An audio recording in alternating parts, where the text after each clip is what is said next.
Assalamualaikum warahmatullahi wabarakatuh. Perkenalkan, nama saya Ibrahim.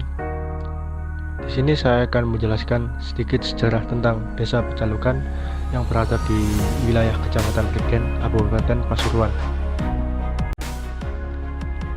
Desa Pecalukan terletak di Kecamatan Prigen, di hanjuran lereng Gunung Welirang. Hawanya yang sejuk, tanahnya pun subur, walaupun daerah tertentu banyak terdapat batu gilang, padas ataupun pasir. Mata pencaharian masyarakat sangat variatif, mulai petani, penambang belerang, pedagang, pegawai perusahaan maupun PNS. Mengenai asal-usul nama Desa Pecalukan yang diceritakan salah seorang sesepuh desa yang akrab dipanggil Bapak Haji Muhammad Yasin, beliau bertutur sebagai berikut. Pada zaman dahulu, kala terbetik cerita Raden Mas Adiman, putra dari Raden Mas Subroto dari Kerajaan Mataram di Jawa Tengah, mengadakan perjalanan laut menyusuri pantai selatan Pulau Jawa menggunakan perahu. Hal tersebut dilakukan Mas Raden Subroto karena merasa perlu memberikan pengalaman kepada putranya yang saat itu menginjak dewasa. Di samping itu, mereka meninggalkan Kerajaan Mataram karena pada saat itu Kerajaan Mataram mengalami penurunan karena diserang Kerajaan Demak pada saat pemerintahan Prabu Brawijaya ke-5.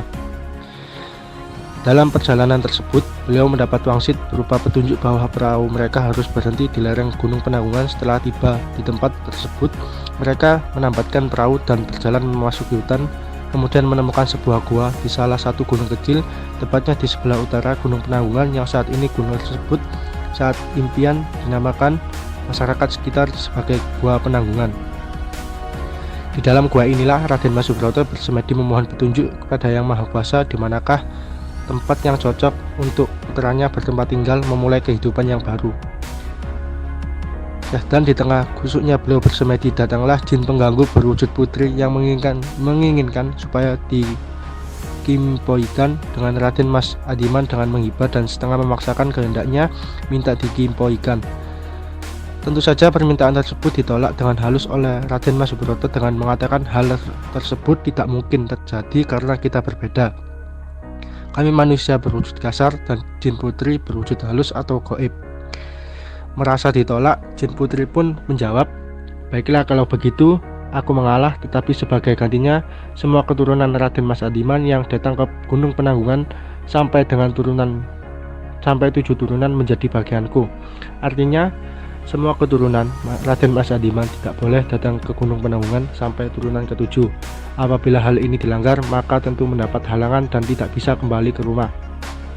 Syarat itu pun disetujui oleh Raden Mas Subroto dan meneruskan semedinya tanpa diganggu apapun sampai mendapatkan wangsit atau petunjuk dari Yang Maha Kuasa bahwa putranya Raden Mas Adiman harus berjalan ke arah timur Gunung Penanggungan, dan dalam perjalanannya tersebut diharuskan menggali tanah seluas 1 meter persegi, dan setelah digali maka tanah hasil galian harus dikembalikan lagi ke dalam lubang. Apabila ternyata setelah dimasukkan tanahnya kurang, maka teruslah berjalan lagi dan menggali kembali seperti semula sampai menemukan sebidang tanah yang lebih yang digali, di mana hasil galian dikembalikan ternyata lebih. Maka disitulah tempat tinggal yang sesuai untuk Raden Mas Adiman. Begitulah seterusnya mereka berjalan ke arah timur dan terus menggali dan mengembalikan tanah berkali-kali tanpa berputus asa. Akhirnya tibalah di sebuah tempat yang hutannya begitu lebat sampai kanopi masing-masing pohon saling bersinggungan, pertanda tanahnya subur.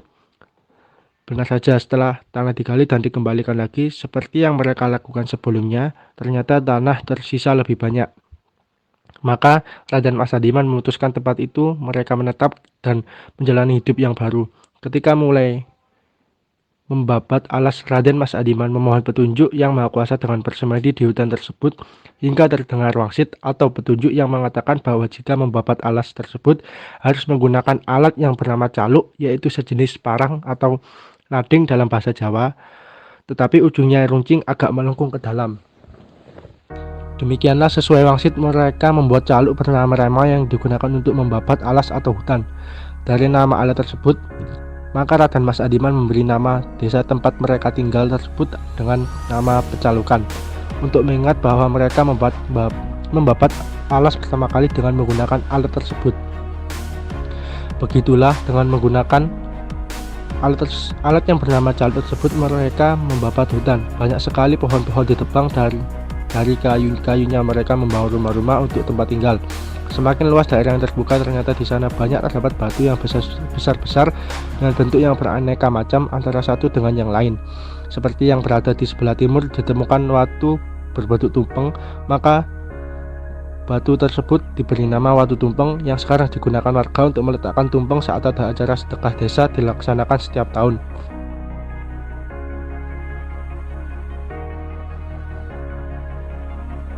Demikian, sejak saat itu Raden Mas Adiman menetap di desa Pecalukan sampai menikah dan mempunyai keturunan 9 orang yang tersebar di berbagai daerah.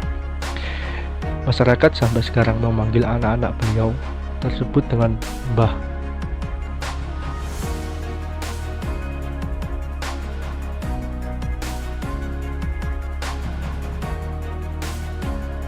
Dan untuk menghormati sesepuh yang merupakan leluhur Desa Pecalukan, setiap tahun senantiasa diadakan haul besar-besaran yang dinamakan Selamatan Desa atau Sedekah Desa dengan tujuan yang mulia, yaitu memberi doa restu pada leluhur Desa Pecalukan, Raden Mas Adiman atau Mbah Adiman.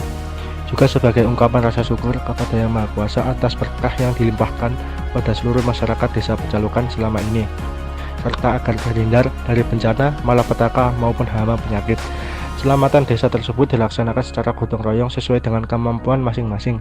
Yang penting bisa melaksanakan setiap tahun, biasanya setiap bulan besar, yaitu setelah Hari Raya Idul Adha. Sebab masyarakat Pecalukan masih percaya apabila tidak diadakan acara selamatan desa atau bersih desa, bisa diartikan kurangnya rasa mensyukuri nikmat yang diberikan oleh Yang Maha Kuasa.